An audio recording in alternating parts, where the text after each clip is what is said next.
Ինչու ռուսական կողմը համարժեք չարձագանքեց, երբ Ադրբեջանը հարձակվել էր Ջերմուկի վրա։ Լավրովի պատասխանը. Բաքու-Թեհրան երկխոսությունն ակտիվացել է, ինչ հաշվարկներ ունի պաշտոնական Թեհրանը։ Իրանը որևէ ոտնձգություն թույլ չի տա Հայաստանի հետ սահմանին։ Իրանի պաշտպանության նախարարի հաստատումը։ Հայկական կոնյակը կրկին սահմանին է մնացել։ Կոնյակագործների բողոքի ակցիան Վրաստանի դեսպանատան առջև։ 10,000-ից ավելի բանակում չծառայածներ հետախուզվում են։ Գերակշիռ մասը Հայաստանի քաղաքացիությունից հրաժարվել է։ Հարցի լուծման իշխանական տարբերակը։ Հայկական զարդանախշերը անհետանալու վտանգի տակ։ Աղավաղված նախշերով թուրքականը ողողել է հայկական շուկան։ 80 միլիոն դոլար արժեքով ապրանքների գողություն Ամազոնից։ Հայկական կազմակերպված հանցավոր խմբի 13 անդամ է ձերբակալվել։ Սաստիկ ջրհեղեղ Ֆրանսիայի հարավում կան զոհեր։ Եթերում ժամի գլխավոր թողարկումն է, բարև ձեզ։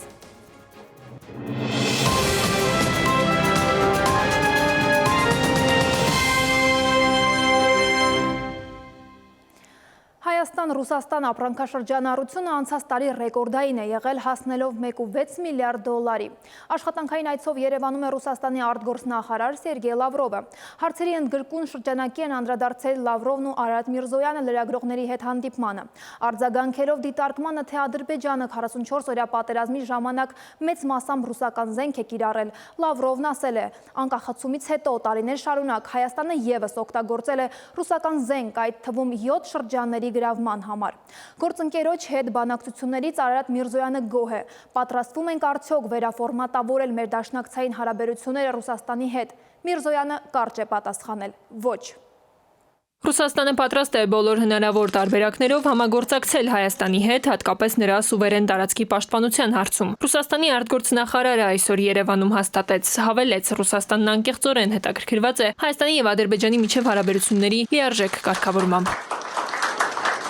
Արդյոք մենք պատրաստվում ենք վերաֆորմատավորել մեր դաշնակցային հարաբերությունները Ռուսաստանի հետ։ Միրզոյանը ցանկանում է ուղիղ պատասխանել. ոչ։ Մեր պարտավորությունները եւ իրավունքները եւ մեր մտադրությունները միմյանց նկատմամբ հստակ գրված են թղթի վրա, ստորագրված են, ավելացված են եւ դրանք որևէ մեկը չի լուծարել։ Միևնույն ժամանակ հայտնի են հայաստանյան կողմի մտահոգությունները այն մասին, որ նախատեսված միջոցառումները, մեխանիզմները ոչ անպայմանորեն միշտ եւ ոչ անպայմանորեն ամբողջությամբ կամ սահմանված կարգով աշխատել են, բայց սա բոլորովին այլ հարց է։ Նախարարը հիշեցրեց, որ Երևանը բավարարված չէ ՀԱՊԿ-ի արձագանքով շատ կոնկրետ իրադարձությունների վերաբերյալ եւ Հայաստանը սառեցրել է գործունեությունը կառույցի շրջանակներում։ Իսկ ըստ Լավրովի Ռուսաստանն իր հերթին շահագրգռված է ՀԱՊԿ-ում Հայաստանի ակտիվ մասնակցությամբ։ 2022 թվականին Ջերմուկի ուղղությամբ հարձակման ժամանակ ինչու ռուսական կողմից չեղավ համապատասխան արձագանք, լրագրողներն են հետաքրքրվում։ Լավրովն ասում է, ռուս դիտորդների տեղակայման վերաբերյալ փոխհամաձայնության չեն եկել։ Հետո արդեն 2022-ի նոյեմբերին հայտարարվեց ԵՄ առաքելության մասին եւ Պրահայում էլ հայտարարվեց Ղարաբաղի պատկանելության մասին դիրքորոշումը։ Դա բավականին անսպասելի էր, որովհետեւ 2020 թվականի նոյեմբերին թեժ մարտական գործողությունների ընթացքում, երբ Ռուսաստանի Դաշնության նախագահը Հայաստանի Հանրապետության վարչապետի եւ Ադրբեջանի նախագահի հետ խմբագրեց հրադադարի մասին համաձայնագրի տեքստը, այդտեղ Լեռնային Ղարաբաղի պատկանելության հարցը գիտակցաբար փակագծերից դուրս էր թողնվել, բայց տեղի ունեցավ այն, ինչ տեղի ունեցավ։ Միրզոյանն էլ իր հերթին է պատմում Ջերմուկի այդ իրադարձությունների դիվանագիտական ընթացքի մասին։ 2022 թվականի օգոստոսին ռուսական կողմը միջնորդական առաջարկություն ներկայացրեց Հայաստանին եւ Ադրբեջանին։ Հայկական կողմը իր համաձայնությունը հայտնեց այդ առաջարկություններին, ադրբեջանական կողմը չտվեց դրական դիրքորոշում։ Եվ ապա սեպտեմբերին արդեն առաջի կեսին մենք տեսանք ադրբեջանական զինված ուժերի հարձակումը Ջերմուկի ուղղությամբ եւ Հայաստանի Հանրապետության տարածքային ամբողջականության խախտումը, Հայաստանի Հանրապետության միջազգայինորեն ճանաչված սահմանների խախտումը, իհարկե մենք այս մասին տեղյակ պահեցինք մեր դաշնակիցներին եւ Ռուսաստանի Դաշնությանը, ուղիղ որպես երկկողմ դաշնակից եւ նաեւ ՀԱՊԿ-ի շրջանակներում մեր ռազմական դաշնակիցներին գործողությունները, որոնք դրանք հետևեցին, ինչպես արդեն առիթ ունեցել եմ ասելու, գոհացուցիչ չէին Հայաստանի Հանրապետության համար։ Լավրովը եւս մեկ անգամ շեշտեց, Լեռնային Ղարաբաղի հարցում որևէ մեկը չի կարող Ռուսաստանին հանդիմանել, քանի որ գրեթե 2 տասնամյակ Ռուսաստանի ղեկավարները Պուտինն ու Մեդվեդևը քայլեր են ձեռնարկել, առաջարկներ ներկայացրել հայ-ադրբեջանական հարաբերությունների կարգավորման համար։ Հայաստանի առաջին ղեկավարներից որևէ մեկը երբեք չի առաջարկել Ռուսաստանին ճանաչել Լեռնային Ղարաբաղի անկախությունը, ասում է Լավրովը, արձագանքելով դիտարկմանը, որ 44-օրյա պատերազմի ժամանակ Ադրբեջանի օգտագործած զենքի մեծ մասը եղել է ռուսական եւ բելարուսական։ Նա ընդգծում է, թե անկախացումից հետո տարիներ շարունակ Հայաստանն օգտագործել է ռուսական զենքը, այդ թվում 7 շրջանների գրավման նպատակով։ Ռուսական զենքն օգտագործվել է 7 ադրբեջանական շրջանների գրավման համար եւ այնտեղ ամրաշինական ու ռազմական գծերի կառուցման համար, որոնք ցույց են տալիս, որ հաշվարկն այդ տարածքների երկարաժամկետ պահպանումն էր։ Որոշ վերլուծաբանների գնահատմամբ այդ ամրաշինական կառույցների բնույթը ցույց է տալիս, որ դրանք երբևէ չեն էլ պլանավորվել վերադարձնել Ադրբեջանին։ Ինչ վերաբերում է Հայաստանին ռուսական զենքի իրականացված մատակարարումներին, Լավրովի խոսքով այդ հարցն այսօր քննարկվել է։ Այն կարգավորված է, վճարումները վերաուղղորդվել են այլ նպատակներով։ Տիգրան Գուրգենյան, ժամը լրատվական։ Իրանը որևէ ոտնձգություն թույլ չի տա Հայաստանի հետ սահմանին, Երևան է ժամանել Իրանի պաշտպանության նախարարը։ Ազիզ Նասիրզադեն ասել է տարածաշրջանում տարածքային ամբողջականության եւ սահմանների կայունության պահպանումը Թեհրանի քաղաքականության անփոփոխ սկզբունքն է։ Իրանի եւ Հայաստանի ընդհանուր սահմանը ըստ Նասիրզադեի երկու ժողովուրդների միջև պատմական կապի ուղի է։ Հայաստանի եւ Իրանի պաշտպանական գերատեսչությունների ղեկավարները բարձր են գնահատել պաշտպանության բնագավառում երկու երկրների միջև գործակցության մակարդակը։ Նասիրզադեն շեշտել է Երևան-Թեհրան հարաբերությունների ռազմավարական կարևորությունը։ Թեհրանը վերահաստատում է իր կարմիր գծերը։ Իրանական լրատվամիջոցներն են անդրադարձել Իրանի պաշտպանության նախարար բրիգադի գեներալ Ազիզ Նասիրզադեի այցին Հայաստան։ Մեհրը հոդված է հրապարակել մեջբերելով Իրանի պաշտպանության նախարարի հայտարարությունները։ Ազիզ Նասիրզադեն եւս մեկ անգամ հայտարարել է, որ Թեհրանը Հայաստանի եւ Իրանի սահմանի նկատմամբ որևէ ոտնձգություն թույլ չի տա։ Միակ երկիրը, որ շահագրգիռ է եւ կօգնի մեզ հաստատման դեպքում դիմեն կամ պայման կարգի, դա Իրանն է, որտեղ ազգային անվտանգության, ռազմավարական, տարածքային ամբողջականության շահերը համընկնում են։ Տարածաշրջանում տարածքային ամբողջականության եւ սահմանների կայունության պահպանումը Իրանի քաղաքականության անփոփոխ սկզբունքներից մեկն է, հայտնել է Նասիրզադեն։ Իրանի եւ Հայաստանի ընդհանուր սահմանը երկու ժողովուրդների միջև պատմական կապի ուղի է, եւ Թեհրանն այդ սահմանի նկատմամբ որևէ ոտնձգություն թույլ չի տա։ Իրանը բազմիցս նշել է սահմանների փոփոխությունը, Իրանի համար կարմիր կետերը միջազգային ճանաչված սահմանների փոփոխություն է,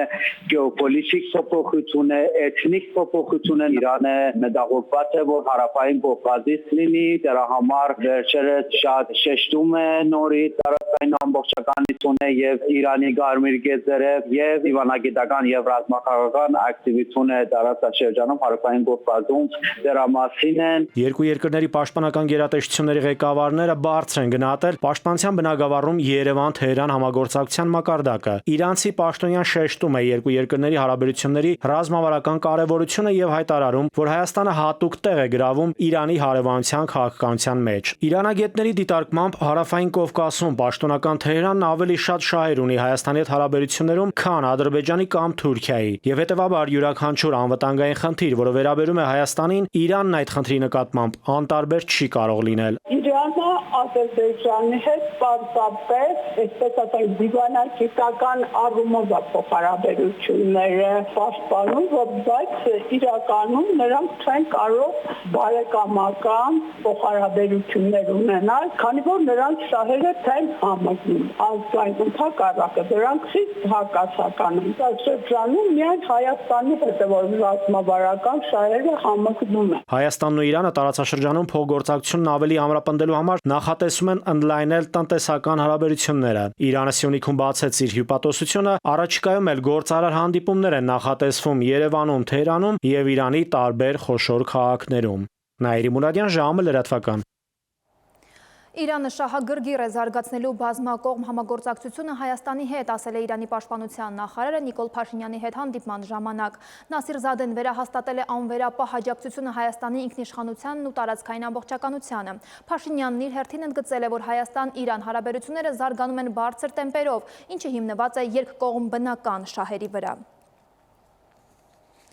Օկուպացված Արցախի տարածքներում շարունակվում են Ադրբեջանի և Իրանի համատեղ զորավարժությունները։ Դրանց երրորդ օրը երկու կողմերն անցկացրել են մասնագիտացված վարժանքներ, մարտական սցենարների մոդելավորում և համակարգված գործողություններ երկու կողմերի դաշտային հրամանատարների և մարտավարական ստորաբաժանումների ակտիվ մասնակցությամբ։ Բաքվում կայացել է Ռուբեն Վարդանյանի շինծու գործով դատավարության հերթական նիստը, որի ժամանակ Վարդանյանը դիմել է դատարանին բացարկ հայտնելով գործը քննող դատավորների կազմին։ Նրա պաշտպան Աբրահամ Բերմանը պաշտպանել է բացարկը, դատարանը հեռացել է միջնորդությունը քննարկելու համար։ Ընդունված որոշմամբ առարկությունը թողնվել է առանց քննարկման։ Այնուհետև ցուցմունք են տվել մի քանի տուժողներ։ Ղարաբաղի ողբերգությունը հիշեցնում է սեփական սահմաններից դուրս մտածելու անհրաժեշտության մասին։ Թուրքիայի նախագահ Էրդողանն է հայտարարել Բուդապեշտում կայացած թուրքական պետությունների կազմակերպության ոչ պաշտոնական գագաթնաժողովում։ Նա հիշատակել է միջին միջանցքի մասին, որն Էրդողանի ձևակերպմամբ ապահովում է անվտանգ և անխափան հաղորդակցություն արևելքի և արևմուտքի միջև։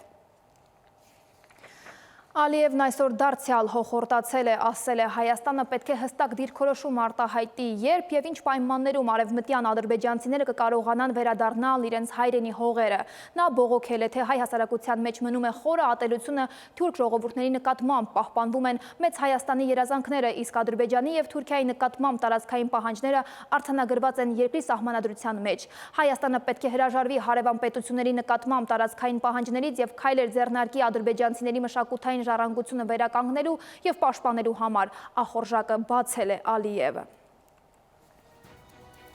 Մյուս թեմաները քիչ անց։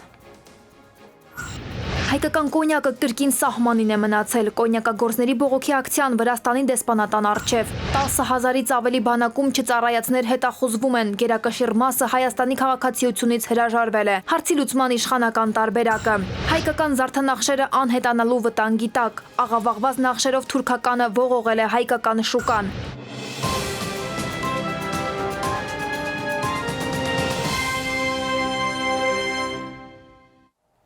Շարունակենք թողարկումը։ Միացյալ Նահանգները հետախուզական տվյալներ է ստացել Իսրայելի կողմից Իրանի միջուկային օբյեկտներին հարվածներ հասցնելու նախապատրաստության մասին։ Տեղեկացնելով այս մասին, ամերիկյան աղբյուրը միաժամանակ նշում է, որ դեռևս պարզ չէ հրեական պետության ղեկավարությունը հարվածների վերաբերյալ վերջնական որոշում կայացրել է, թե ոչ։ Վերջին ամիսներին ըստ նույն աղբյուրի հավաստիացման նման սցենարի հավանականությունը զգալիորեն մեծացել է։ Գազայի առողջապահության նախարարության տեղեկացմամբ այսօր լուսաբացից ի վեր Գազայի հատվածում Իսրայելի կողմից իրականացված օդային հարվածների հետևանքով զոհվել է 38 պաղեստինցի, որոնցից 24-ը Խան Յունիսում։ Այսպիսով, մեկ օրում պաղեստինյան անկլավում զոհերի թիվը հասել է 98-ի։ Իսրայելական ռազմական ինքնաթիռներն ավելի քան 20 հարված են հասցրել Գազայի հատվածի հարավում գտնվող Խան Յունիս քաղաքի տներին։ Ռուսաստանի անվտանգության խորհրդի փոխնախագահ Դմիտրի Մեդվեդևն այն համոզմանն է, որ Ուկրաինայում ներկապահին չկան խաղաղության պայմանագրի կնքելու լիազորված անձինք և սա խնդիր է։ Մինչև այդ էլ Ռուսաստանի հետ Ուկրաինայի կողմից փաստաթղթերի ստորագրման մասին էր խոսել Դմիտրի Պեսկովը։ Նա նույնպես հայտարարել էր, որ ռուսական և ուկրաինական պատվիրակությունների միջև փաստաթղթեր ստորագրելիս Ռուսաստանի համար գլխավորը Ուկրաինայից ստորագրողի թեկնածությունն է։ 15 միլիոն դրամ 6 ամիս և 20 միլիոն դրամ 1 ամիս ծառայության համար։ Իշխանական պատգամավորը լուծումն այսպես է տեսնում. Հայաստանում զորակոչի հետ կապված լրջագույն խնդիր կա։ 10,000-ից ավելի բանակում չծառայածներ հետախուզվում են։ Բազմաթիվ քաղաքացիներ հրաժարվում են Հայաստանի քաղաքացիությունից, որպեսզի չծառայեն հայոց բանակում։ Ծառայում է զորակոչի ենթակա երիտասարդների ընդամենը 30-ից 40%-ը։ Ինչպես լուծել զորակոչից խուսափելու խոշորացող խնդիրը, Նաիրի Մուրադյանի ռեպորտաժը։ Պետք է ուսումնասիրել, բացահայտել և պատժամիջոցներ կիրառել նրանց նկատմամբ, ովքեր փորձում են կոռուպցիոն սխեմաներով պարտադիր զինվորական ծառայությունից ազատել իրենց զավակներին։ Այս խնդրի լուծումը գտնելու փոխարեն ՔՊԱ-կան պատգամավորներն ու պաշտպանության ոլորտի պատասխանատուներն ըստ էության ծառայությունից և քրեական պատասխանատվությունից խուսափելու համար 15-ից 20 միլիոն դրամ վճարելու տարբերակն են առաջարկում։ Այսինքն նախկինում կոռուպցիա համարվող կարգավիճակով օրինականացվում է զինվորական ծառայությունից ազատվելու այդ դրույթը։ Եթե բաժանենք այդ 18 տարիներին 15 միլիոնը կստացվի, որ ամսական երևի 70,000 դրամ կուտակելով, այսպես ասած, անձին կարող են իրենց որդիներին ազատել զինվորական ծառայությունից։ Եվ դուք ասում եք նրանք կարող են վճարել եւ չծառայել, դա այդպես չէ։ նրանք պետք է վճարեն եւ պետք է անցնեն ուղղակի կրճատված ժամկետով պարտադիր զինվորական ծառայություն հագեցված ռեժիմով։ Կոռուպցիայի մասով ասեմ, որ այո, մենք բարձրաձայնում ենք, որ ունենք խնդիր եւ քայլեր ենք ձեռնարկում, գնում ենք ինստիտուցիոնալ փոփոխությունների ճանապարհով։ Վերլուծություններն են ցույց տվել, որ հիմնականում ծառայությունից խուսափում են փող ունեցողների, հարուստների զավակները։ Նրանց մեծ մասն էլ ըստ փորձագետների ընդգրկված են կոռուպցիոն սխեմաներում։ Այդ մասին փաստեց նաև ՔՊԱ-կան падգամավորը։ Խոշոր գործարարների, նաև 1000 խոշոր հարկատուների ցանկում ընդգրկվածների զավակներն են, որ ծառայության մեկն էլ չեն ուզում, եւ նրանցից շատերը ազատվել են զինծառայությունից։ Նոր օրենքով կալանք կնախատեսվի եւ բանակից կեղծ հիվանդության փաստաթղթերով ազատվածները կզորակոչվեն բանակ։ Օրինակ ինչ-որ հարուստ երեխա առողջական խնդիրների թղթեր սարքելով ազատվել է պարտադիր զինվորական ծառայությունից։ Երբ հարուցվում է քրեական գործ եւ նրան կանչում են կրկնակի փորձաքննության, նա հրաժարվում է փորձաքննությունից եւ դա այսօրվա գործող կարգավորումներով քրեական պատասխանատվություն չի ենթարկվում։ Իսկ ինչու են տարիներ շարունակ պահպանվում այս վատ սովորույթները զորակոչային տարիքի հասած տղաների մոտ՝ խուսափել ծառայությունից կամ ամեն գնով ազատվել զինծառայությունից։ Հաշվի առնելով այն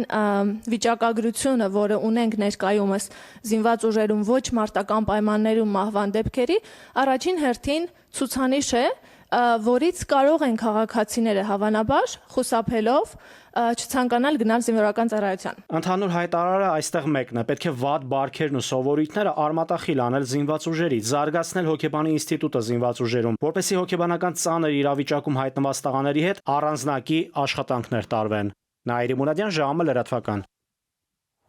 Այսօր հակակոռուպցիոն դատարանում ընթացել է Սերժ Սարգսյանի գործով դատական նիստը։ Երրորդ նախագահը քրեական գործը որակել է որպես իրավական աճպարարության եւ մարդկային ողբերգության հերթական դրսևորում։ Հիշեցնեմ, Սերժ Սարգսյանը մեղադրվում է 20 տարվա վաղեմության մի գործարքի համար, որը նա կնքել է պաշտպանության նախարար եղած տարիներին։ Հայկական կոնյակը կրկին սահմանին է մնացել։ Կոնյակագործները հավաքվել են Վրաստանի դեսպանատան առջև ու պահանջում էին հստակ պատասխան։ Ակցիայի մասնակիցները դժգոհ են նաև մեր երկրի պետական կառույցներից, նշում են, կոնյակը պետական վերաբերմունքի արժանի ապրանք է։ Մինչև ցուցարարները լուծում են պահանջում, բեռնատարները շարունակում են կանգնած մնալ, ապրանքն էլ տեղում։ Հայկական կոնյակը Վրաստանի ցամաքով, այդպես էլ Ռուսաստան չի հասնում։ Վրացիները բեռները գեզի, խիստ վտանգավոր ապրանքների տեղափոխման տերմինալում են շարունակում պահել։ Կոնյակագործներն առայժմ խնդրի լուծումը հենց նրանցից են պահանջում։ Կրկին Վրաստանի դեսպանատան առջև են հավաքվել բեռնափոխադրողների հետ ու վերպարզել պաստառները։ Արդարություն հայկական կոնյակի համար։ Մենք ուրիշ ճանապարհ չունենք, մեր ճանապարհը անցնում է Վրաստանով, հանդիսանում են տարանցիկ երկիր մեր համար։ Այս հայտնեցի, որ 5 մեքենաների փորձաքննությունները անցել է եւ միանգամից բաց թողեցի։ Եթե մենք նայում ենք որակի կողմից, այդ ամեն ինչը, ասենք դա որակի հետ կապված խնդիր էլ չի, որովհետեւ այդ նույն մեքենաները նույն տեսականին անընդհատ գնալու փուլում են։ Ու այդ եթե ստուգել են անցել է, թե որակական։ כי այդ տարբերությունը հենց կոնկրետ է, ընտրած գործարաններն ու ամեն անգամ ավելանում են գործարանները։ Նախորդ հավաքի ընթացքում Վրաստանի դեսպանն անձամբ ընդունեց նրանց, խոստացավ պաշտոնական արձագանքի համար դիմել Թբիլիսիին։ Շարվարշիձեն դիմել է, բայց այսօր դեսպանատուն մտած ակտիվիստին ըստ նրա ոչ մի կոնկրետ բան չի փոխանցել հյուպատոսը։ Ասացին գնացեք դատի տվեք։ Վրաստանում վրացիներին դատի տվեք։ Տնտեսվարողներն այնուամենայնիվ չեն մտնի դատական իրենց ձևակերպմամբ քաշքշոցի մեջ, հիմնավորում են այդպես էլ ավելի երկար ժամանակ կպահանջի խնդրի լուծումը։ Հյուպատոսի պատասխանից չբավարարված ակտիվիստները որոշեցին փակել դեսպանատան մերձակա ավտոճանապարհը, բայց 5 րոպե չէր անցել, բացեցին։ Չենք ընդհատել այդ շարունակումը, պես բան խոստացան, որ զեկուցել որ ներկայացուցիչ գա, սովա կառավարությունից։ Կառավարությունից որևէ մեկն այդպես էլ չեկավ, ցուցարարները կրկին դեսպանատնից հանդիպում պահանջեցին, բայց երկրորդ անգամ արդեն նրանց չընդունեցին։ Բողոքավորները որոշեցին իրենց ոտքով գնալ կառավարություն։ Էկոնոմիկայի նախարարն ի դեպ ազգային ժողովում վերջին հարցուպատասխանի ժամանակ ասել էր մեջբերում. խնդիրը Հայաստանի կառավարության մեջ չէ, ու մինչև ցուցարարները միասնիկյան պողոտային հասնում, գործադիրից արձագանքեցին, զբաղվում են խնդրով, հնարավորինս շուտ կփորձեն լուծման հասնել։ Հույսով եք մինչև վաղ արդեն ոնց խոստացան, պատասխանը կունենանք։ Էդուարդ Պողոսյան, ժամը լրատվական։ Հայկական տարած թուրքական գործվածքով եւ ոչ հայկական զարդանախշերով։ Վերջին տարիներին թուրքական նախշերով կտորներն ու հագուստները ողողել են հայկական շուկան, աղավաղելով մեր հայկական մշակույթը։ Ազգագրագետներն ահազանգում են սեփական մշակույթի նկատմամբ անփութությունը մի օր թշնամուն պահանջատեր է դարձնելու։ Գործվածքներից կարված սփռոցներ, շանձեռոցիկներ, պայուսակներ, գլխարկներ, այսպես կոչված տարազներ։ Հայկական աղավաղված զարդանախշերով թուրքական արտադրության գործվածքներն արդեն մի քանի տարի է ողողել են մեր շուկան։ Ինչ ասես չեն վաճառում հայկականի տակ։ Մենք էլ մեր հերթին ոչ միայն նպաստում ենք Թուրքիայի տնտեսության զարգացմանը, այլև մեր մշակութային արժեքների ձևախեղմանը։ Թշնամու մարքեթինգային հնարքների խայծն ենք կուլ տալիս ու հպարտորեն կրում այդ անհասկանալի արտադրանքը։ Իսկ այն, որ այս գործվածքները հայկական իրականության հետ որևէ աղերս չունեն, առաջին հերթին մատնում է դրանց ոսկեգույն թելը։ Այս կտորներում առկա է օրինակ ոսկեգույն թել եւ ոսկեգույն երանգ։ Մենք հայկական տարազախմբերում եւ տարազահամալիրներում ընդհանրապես ունենք ոսկեթելով ասեղնագործություն, բայց չունենք օրինակ հայկական գորգերում եւ կարպետներում ոսկեգույնի կիրառություն։ Եվ սա միակ դեպքը չէ, որ հուշում է դրանց ոչ հայկական լինելը։ Ամբողջ գունային դաշտն է այդ մասին աղաղակում։ Ազգագրագետը պարզաբանում է, կան նախշեր, որոնք համամարտկային են, էթնիկ պատկանելություն են ստանում իրենց գունամտածողությամբ։ Կարելի է տեսնել գունային հաջորդականության խեղում, որը հայկականությունից զրկում է իր պատկանելիությունը, տանելով դեպի օրինակ արևմտահնդկացիական, մեքսիկական, որովհետև գոյություն ունեն զարդանախշեր, որոնք կոչվում են համամարտկային զարդանախշեր, այսինքն եզրագծով իրենք նման են, բայց իրենց գունային դաշտը պայմանավորում է միայն իրենց էթնիկ գունամտածողությունը, կոմպոզիցիան, այս ամբողջի համալիր սկզբունքը։ Իսկ ահա մեր էթնիկ գունամտածողությանը բնորոշ են բնության գույները՝ մուգ կանաչը, առնանման կարմիրը, որոնք այս նմուշներում ակնհայտորեն խեղված են։ Հայկական տարազով, եթե դուք բնության մեջ կանգնեք, զուլվելու եք բնությանը, որովհետև բնությունից վերցված է մեր ամբողջ գույները, ներկել են թելերը բնական գույներով, եւ այդ գույները պետք է որ լինեն բնությանը մոտ եւ բնությունից վերցված գույներով։ Հետեւաբար մուգ կանաչը,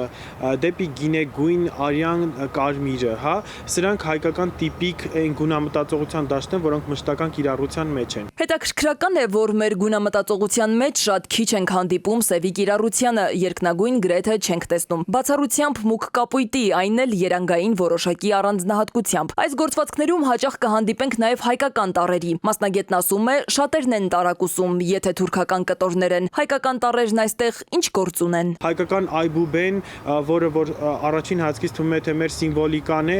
բայց պետք է հաշվի առնել, որ կտորը ոչ թե դիտարկում են մեկ թիրախային նշանով, այլ դիտարկվում է ամբողջական համալիրով։ Հետեւաբար այն սիմվոլիկաները, որոնք հայկական են, դրանք արված են հոգեբանական մանիպուլյացիոն ազդեցության համար, այսինքն մարդը տեսնում է դետալը, հաշվի չի առնում մնացածը։ Այս հոգեբանական տերորը միտված է հայկական էթնիկ մշակույթի ձուլմանն ու տարալուծմանը։ Ազգագրագետն ասում է, տարիներ անց մեր անտեղյակության թուրքական կտորների օգտագործման հետևանքով պարզապես կկանգնենք ազգային զարդանախշերը կորցնելու վտանգի առաջ։ Սվետլանա Ավդիշյան, Վահան Գուլոյան, Զոհրաբ Քարամյան, ժամը լրատվական։ Կհանդիպենք րոպեներ անց, մնացեք մեզ հետ։ 80 միլիոն դոլար արժեքով ապրանքների գողություն Ամազոնից, հայկական կազմակերպված հանցավոր խմբի 13 անդամ է ձերբակալվել։ Սաստիկ ջրհեղեղ Ֆրանսիայի հարավում կան զոհեր։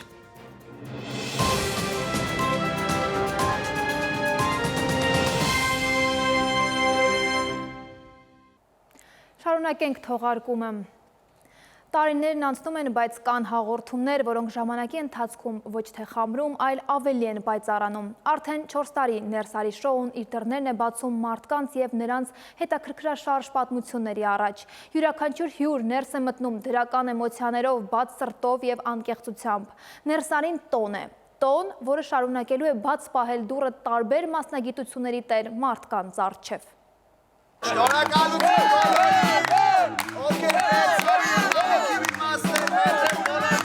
Նախաձեռնություն, համարձակություն ու իսկական հումոր։ Այս ամենը 4 տարի շարունակ ամփոփվում է մեկ հաղորդման մեջ։ Ներսարին այսօր արդեն հաստատված անուն է հայկական հեռուստաեթերում։ Երեկոյան շոուն ծննդյան 4-րդ տարեդարձն է տոնում։ Շնորհակալություն բոլորիդ։ 4 տարի շարունակ ծրագիրը շարունակում է ներսրավիրել ամենատարբեր ոլորտների ներկայացուցիչների անկաշկան զրույցներ, հումոր, կենդանի երաժշտություն եւ հիշարժան պատմություններ կիսելու համար, որոնց կյանքն ու փորձը շատերին է հուզել ու ոգեշնչել։ Իսկ ստեղծագործական թիմը կրկին պատվով ու հպարտությամբ է հայացք գցում տարիների աշխատանքին։ Առաջին նկարահանման հաղորդումները հենց մեր ընկերներն էին, Երիկին եմ հիշում Կարապետյան, որ առաջին օրն ենք նկարել Անահիտին Կիրակոսյան, Արսենին Գրիգորյան,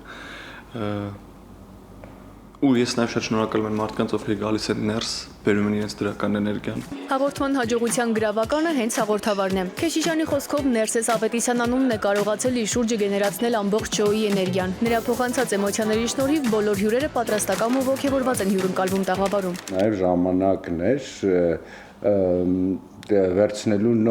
նոր թարմ արյուն, նոր թարմ դեմք ու դարձնելու հենց երեկոյան շոուի մասը եւ երեկոյան շոուի վարողը ու ամենահետաքրքիրը որ երբ մտածում ենք թե ինչ վերնագիր պետք է ընտրենք հենց Ներսեսը ասեց ներս արի շատ գնահատում եմ այն միջավայրը որտեղ ես աշխատում եմ մարդիկ ովքեր կիսում են իրար էմոցիաներ մարդիկ ովքեր չեն գալիս ուղակի աշխատանքի չգիտեմ, այդտեղ երազողները են, այդտեղ իրենց աշխատանքը սիրողներ են։ Քեշիշյանի կարծիքով ծրագրի հաջողության գաղտնիքներից է նաև հենց անվանումը։ Տարիների ընթացքում 400-ից ավելի հյուրեր լայն ժպիտով ներս գալով իրենց հետ դուրս են տարել կրկնակի դրական էմոցիաներ, ինչը եւս առաքելություն էր թիմի համար։ Ներսարին իր ծննդյան արդիվ հերոստատիտողի համար նվերել ունի։ Հաջորդ տարի գարնանը նորություններ կունենան։ Ոչ թե հյուրեր կընդունեն, այլ արդեն իրենք կգնան նրանց ետևից։ Ներսարին որպես առանձին շոու առաջին հերթին կշրջագայի Հայաստանի քաղաքներով կփորձենք 12 մարզերում լինել տարբեր քաղաքներում եւ վերջը նաեւ Երևանում ունենալ առանձին շոուներ եւ կփորձենք այդ շոուների ընթացքում հյուրընկալել ոչ միայն տեղի հայտնի մարդկանց, տեղի հնարավոր տաղանդավոր եւ հետաքրքիր մարդկանց այլ նաև կփորձենք հենց տուն հետ տանել։ Նոր գաղափարն իրագործելու առաջին քայլերն արդեն արել են։ Աշխատանքները շարունակվում են, իսկ հիմա Ներսարին կշարունակի տոնի վերածել ձեր երեկոները ստեղծելով այն միջավայրը, որտեղ արվեստը, հումորը եւ անկեղծությունը մեկտեղվում են ու որտեղ կարելի է պարզապես ներս գալ ու մնալ։ Սիլվի Մուրադյան, Վահան Գուլոյան, ժամը լրատվական։ Նոր հուշագիր, ձեռքբերումների նոր հնարավորություններ, ինչպես նախորդ տարիներին, այս տարի նույնպես Քեյսքի երիտասարդների մասնակցությունը միջազգային մրցույթներին կֆինանսավորի Byblos Bank Armenian, որն արդեն հայաստանյան մրցույթի ռազմավարական գործընկերն է։ Այսպես ուսանողները դառնում են մրցունակ ոչ միայն տեղական, այլև միջազգային աշխատաշուկայում։ Իրական բիզնես խնդիրների լուծման ուղղությամբ աշխատում, ռազմավարական լուծումներ ներկայացնում ու տարբեր ոլորտների առաջատարների հետ օգտակար ծանոթություններ են հաստատում Քեյսքի մրցույթի մասնակիցները։ Յուրահատուկ այս ձևաչափից բացի ամեն տարի նախաձեռնության հավաքական թիմերը նաև ներկայացնում են Հայաստանը բիզնես խնդիրների լուծման միջազգային հարթակներում։ Ուզում եմ շնորհավորել ձեզ բոլորիդ եւ բարի ելք։ 2023 և 24 թվականներին Byblos Bank Armenian մրցույթի գլխավոր հովանավորն էր։ Ֆինանսավորել է նաև Քեյսքի հավաքական թիմի մասնակցությունը 3 հեղինակավոր միջազգային մրցույթի Բուդապեշտում և Բելգրադում։ Այսօր արդեն բանկը դառնում է մրցույթի ռազմավարական գործընկերը։ Մենք եկել ենք այն համոզման, որ սա լավագույն նախագիծն է կրթական Հայաստանի Հանրապետությունում առկա, որը հսկայական պրակտիկ գիտելիքներ, փորձ, հմտություններ է տալիս ուսանողներին, ինչը մեզ համար շատ կարևոր է։ Երկարատև համագործակցությունը մեզ շատ մեծ վստահություն է տալիս, մենք ավելի ենք համոզում, որ մեր այս գործը ճիշտ է եւ ճիշտ ուղղությամբ ենք գնում եւ Byblos Bank Armenia-ի հետ ստորագրած ռազմավարական հուշագիրը մեզ ստիպելու է ել ավելի մեծ բարձունքների հասնել, ել ավելի մեծ մասշտաբի պրոյեկտներ անել։ Առաջիկա 3 տարիներին հարթակի ռազմավարական գործընկերը լինելով բանկը կնպաստի մրցույթի զարգացմանը։ Պայմանավորվածությունն արդեն նաև փաստաթուղթ է, կողմերը համագործակցության հուշագիր ստորագրեցին։ Համաձայն հուշագրի բանկն իր թիմի հետ երիտասարդներին կաջակցի ռեսուրսներով, խորհուրդներով ու փորձով, ինչպես նաև հերթական անգամ կֆինանսավորի Քեյսքի հավաքական թիմի մասնակցությունը բիզնես խնդիրների լուծման միջազգային մրցույթին։ Ինչի է կենտրոնական բանկի համար այս նախաձեռնությունը կարևոր։ Ըստ էության, այստեղ մարդիկ սովորում են խնդիրներ լուծել։ Իդեպ, այս տարի Քեյսքի ակադեմիան կլինի ավելի ընդլայնված, մասնակիցների հետ կաշխատեն 2 միջազգային փորձագետներ Լիբանանից և Ամերիկայի Միացյալ Նահանգներից։ Ակնկալվում է նաև նոր տիպի դասընթացների ինտեգրացիա, որի շրջանակում թիմերը կհանդիպեն տարբեր առաջնորդների հետ Քեյսի քննարկման ֆորմատում։ Էդուարդ Պողոսյան, Վահան Գուլոյան, ժամը լրատվական։ $80 միլիոն արժեքով ապրանքների գողություն Ամազոնից հայկական կազմակերպված հանցավոր խմբի 13 անդամ է ձերբակալվել, հայր ու որդի խեղդվել են գետում։ Այս եւ այլ կարևոր թեմաները մեկ տեսաշարով։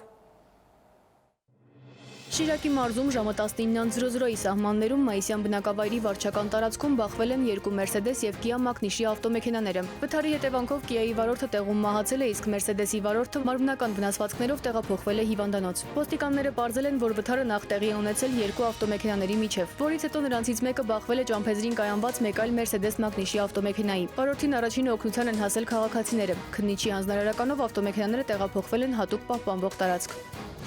Դատախազը 2025 թվականի մայիսի 2-ին 2 երեխաներին խոշտանգած մոր վերաբերյալ հաստատված մեղադրական եզրակացությամբ քրեական վարույթը Երևանի առաջին ատյանի ընդհանուր իրավասության քրեական դատարան է հանձնել։ Քրեական վարույթով պարզվել էր, որ 2 անչափահասների մայրը 2021 թվականի նոյեմբերից մինչև 2023-ի հունվարի 7 ժամանակահատվածում անչափահասներին պարբերաբար ենթարկել է ֆիզիկական եւ հոգեբանական բռնության։ Նաեւ Երևանի շինություններից մեկում մի քանի օրով թողել է միայնակ առանց ծնողական խնամքի ու առանց սննդի։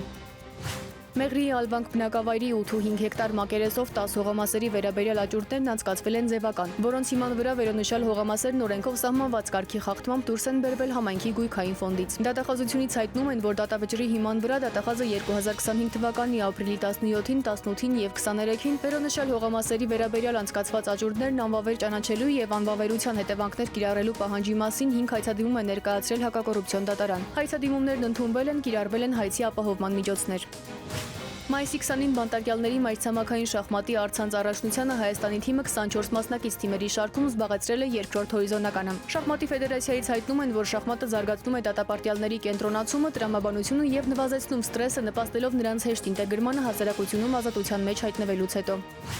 Միացյալ Նահանգներում հայկական կազմակերպված հանցավոր խմբին անդամակցելու կասկածանքով 13 անձ են ձերբակալել։ Սպառնացող մեղադրանքներն են սպանության փորձ, առևանգում, զենքի ապօրինի կրում, բանկային եւ էլեկտրոնային խարդախություն։ Իրավապահները խուզարկել են Լոս Անջելեսի Սանվելի շրջանում գտնվող առանձնատունը, ինչպես նաեւ հարավային Կալիֆոռնիայում եւ Ֆլորիդայում գտնվող այլ սեփականություններ։ Միացյալ Նահանգների դատախազները հայտնել են նաեւ, որ $83 միլիոն արժողությամբ ապրանքներ են գողացել Ամազոնից։ Հաղորդվում է, որ երեքշաբթի տեղի ունեցած գործողության ընթացքում իրավապահները առգրավել են մոտ $100,000 կանխիկ գումար, 3 զրահամեքենա եւ 14 հրազեն։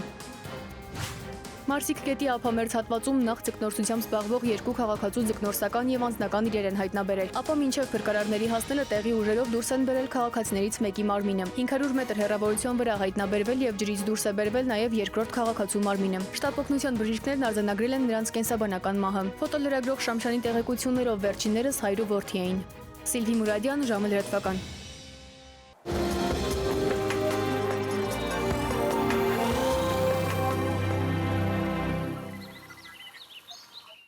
Եվ վերջում եղանակի մասին, օդերևութաբանները վաղը ցերեկը տեղումներ չեն կանխատեսում։ Իդեպ եղանակի տեսության հովանավորն է Ֆերոսի ապրանքանիշը իր հուսալի անվտանգ եւ գերխնայող գազի կաթսաներով, որոնք պաշտոնապես ներկայացված են էքստերիեր խանութների ցանցում։ Ֆերոսի եղանակ ստեղծող կաթսաներ։ Իսկ այժմ մայրաքաղաքում եւ մարզերում սպասվող ջերմաստիճանի մասին ավելի մանրամասն։ Շիրակում, Կոտայքում, Գեղարքունիքում, Արագածոտնի եւ Վայոց ձորի լեռներում 18-ից 22 աստիճան տաքություն։ Վայոց ձորի եւ Արագածոտնի նախալեռներում 19-ից 22 աստիճան, Լոռիում 17-ից 21, Տավուշում 20-ից 24 աստիճան, Արարատում, Արմավիրում 27-ից 30 աստիճան տաքություն, Սյունիքի հովտային շրջաններում 23-ից 27 աստիճան տաքություն, Սյունիքի նախալեռներում 17-ից 20, Երևանում գիշերը սպասվում է 10-ից 12 աստիճան տաքություն, ցերեկը 27-ից 29, երեկոյան 17-ից 19 աստիճան տաքություն։ Այս թողարկման համար նախատեսել էինք այսքանը։ Ցտեսություն։